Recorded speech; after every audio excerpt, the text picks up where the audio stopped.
পুঁজিবাজারকে পুঁজিবাজারের মতন চলতে দিতে হবে। নতুন কমিশনের সামনে সময়ের সবচেয়ে বড় চ্যালেঞ্জ। সময়ত বিনিয়োগ বাংলাদেশের অর্থনীতির দীর্ঘমেয়াদী টেকসই উন্নয়নের জন্য একটি শক্তিশালী, গভীর এবং ইফেক্টিভ অর্থাৎ কার্যকর পুঁজিবাজারের বিকল্প নেই। বর্তমান প্রেক্ষাপটে নবনিযুক্ত সিকিউরিটিজ অ্যান্ড এক্সচেঞ্জ কমিশনের সামনে একটি ঐতিহাসিক সুযোগ এসেছে।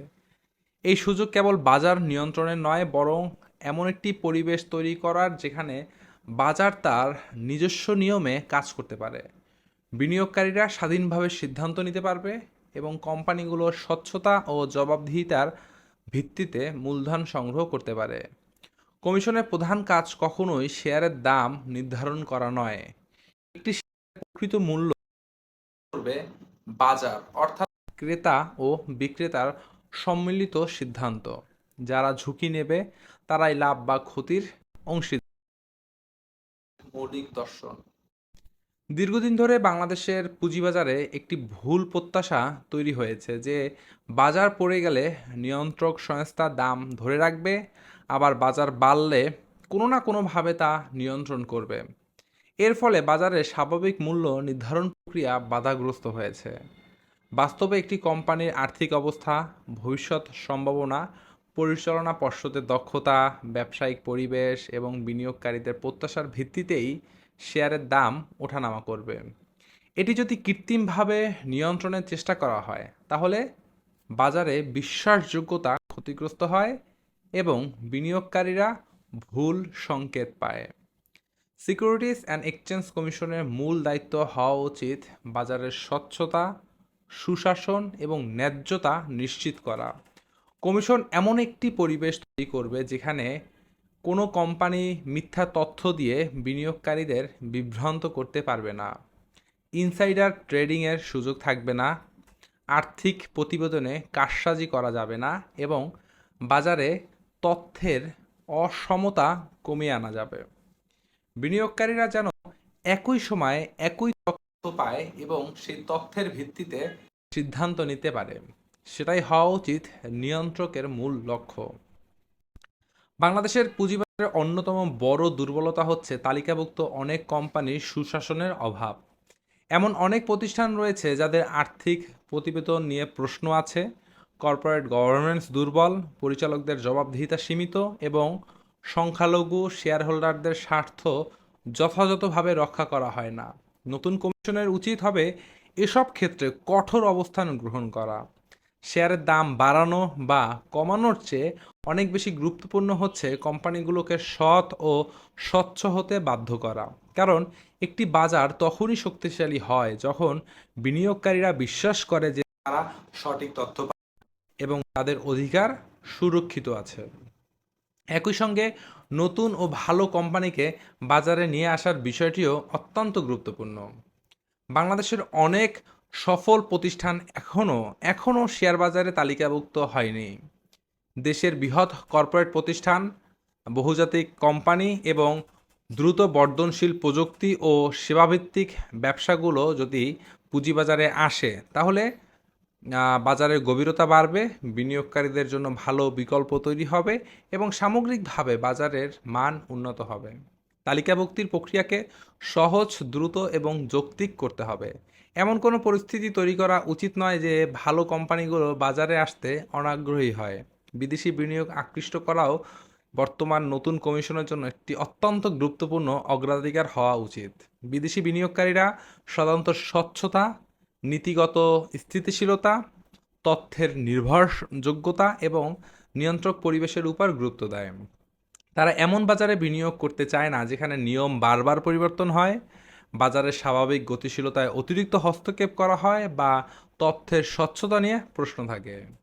যদি বাংলাদেশে একটি স্থিতিশীল ও বিশ্বাসযোগ্য পুঁজিবাজারে গড়ে তুলতে পারে তাহলে বিদেশি তহবিলের প্রবাহ বাড়বে, যা বাজারের তারল্য বৃদ্ধি এবং অর্থনীতির দীর্ঘমেয়াদী প্রবৃদ্ধিতে ইতিবাচক ভূমিকা রাখবে। বাজারকে আরও অন্তর্ভুক্তিমূলক করা এখন সময়ের দাবি। একজন ক্ষুদ্র বিনিয়োগকারী যার বিনিয়োগ মাত্র ১,০০০ টাকা আর একজন প্রাতিষ্ঠানিক বা বড় বিনিয়োগকারী যার বিনিয়োগ ১০০ কোটি টাকা, উভয়ের জন্য সমান সুযোগ নিশ্চিত হতে হবে। পুঁজিবাজারের মূল শক্তি এখানেই যে এটি সবার জন্য উন্মুক্ত। এখানে বিনিয়োগ সুযোগ, তথ্য প্রাপ্তির অধিকার এবং আইনি সুরক্ষা বিনিয়োগের পরিমাণের উপর নির্ভর করবে না। যদি বাজারে এমন ধারণা তৈরি হয় যে কিছু গোষ্ঠী বিশেষ সুবিধা পায় আর সাধারণ বিনিয়োগকারীরা বঞ্চিত হয়, তাহলে বাজারের প্রতি আস্থা দুর্বল হয়ে পড়বে। এই কারণে তথ্য প্রকাশের মান উন্নত করা, ডিজিটাল প্ল্যাটফর্মের ব্যবহার বাড়ানো এবং ইনভেস্টর অর্থাৎ বিনিয়োগকারীদের জন্য তথ্য সহজলভ্য করা অত্যন্ত জরুরি হয়ে দাঁড়াবে। প্রযুক্তি নির্ভর নজরদারি ব্যবস্থা গড়ে তুলে বাজারের কারসাজি দ্রুত শনাক্ত করা যেতে পারে। একই সঙ্গে বিনিয়োগকারীদের আর্থিক শিক্ষা ও সচেতনতা বৃদ্ধির জন্য দীর্ঘমেয়াদী কর্মসূচি গ্রহণ করা প্রয়োজন।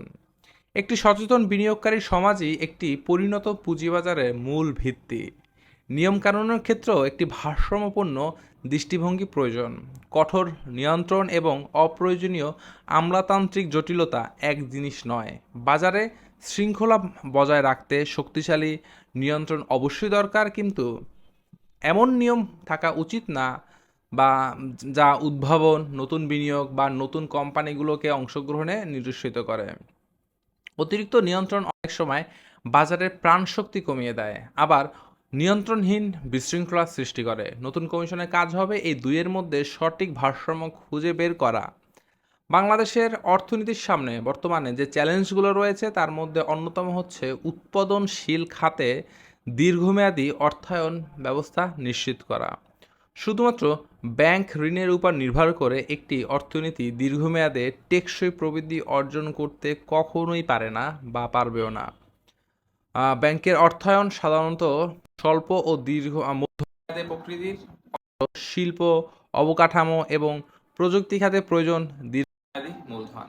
এই মূলধনের সবচেয়ে কার্যকর উৎস হতে পারে শক্তিশালী পুঁজিবাজার। এই কারণেই বর্তমান সময়কে অনেকেই একটি গুরুত্বপূর্ণ মোড় হিসাবে দেখছেন।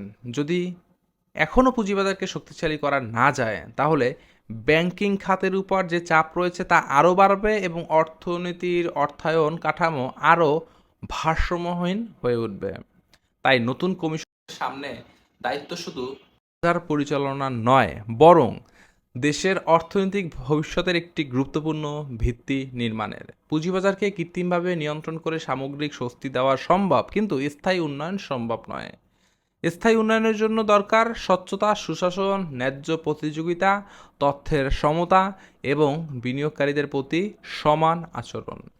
কমিশন যদি এসব বিষয় নিশ্চিত করতে পারে, তাহলে বাজার নিজেই তার পথ খুঁজে নেবে।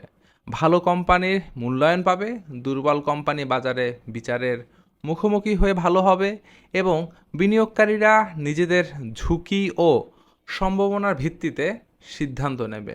সর্বোপরি একটি বিষয় পরিষ্কারভাবে বুঝতে হবে, শেয়ারের দাম নির্ধারণ করা নিয়ন্ত্রকের কাজ নয়, বাজারের কাজ। নিয়ন্ত্রকের কাজ হচ্ছে এমন একটি স্বচ্ছ, সুষ্ঠু ও প্রতিযোগিতামূলক পরিবেশ নিশ্চিত করা যেখানে বাজার তার স্বাভাবিক নিয়মে পরিচালিত হতে পারে। বাংলাদেশের পুঁজিবাজারের জন্য আজ সবচেয়ে বড় প্রয়োজন হয়তো এটি, বাজারকে বাজারের মতন চলতে দেওয়া। যদি সেই সাহসী সিদ্ধান্ত নেওয়া যায়, তাহলে এটি শুধু পুঁজিবাজারের নয়, বরং সমগ্র অর্থনীতির জন্য একটি নতুন অধ্যায়ের সূচনা হতে পারে ইনশাআল্লাহ। আমাদের সবার বিনিয়োগ ভালো থাকুক, সবাই সুস্থ থাকুন। আল্লাহ হাফেজ।